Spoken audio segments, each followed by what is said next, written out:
Many times I'm asked about wax, and people are very concerned that their ears are dirty. They're not. Wax is normal. Wax is produced in glands of the external ear canal, and it's actually an important phenomenon to help prevent infection, to keep the ear canals from drying out. People who have too little wax many times will have itching in their ears and flaking of the skin, and on the other hand, some people accumulate a great deal of wax which needs to be removed from time to time. In fact, it's a fairly common cause of hearing loss. Patients ask me, well, what do I do about it? So I use Q-tips, bobby pins, whatever, to get the wax out. No, it's not a good idea to manipulate. There are wax removal kits you can get to the drugstore which have drops. Put the drops in the ear, use a little bulb syringe to rinse out the ears, and hopefully wash out the wax. Even that doesn't have to be done very often. I would recommend people who accumulate wax to maybe do it once a month at the most. Well, let's talk about where the wax is produced.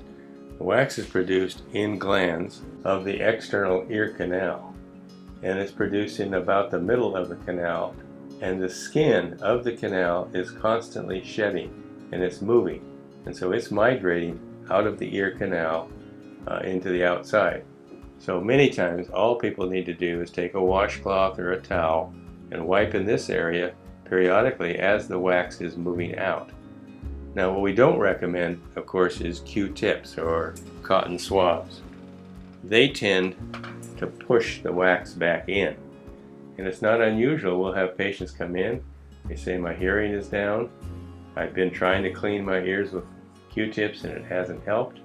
And of course we have to then try to use a microscope and instruments to get the wax off of the eardrum.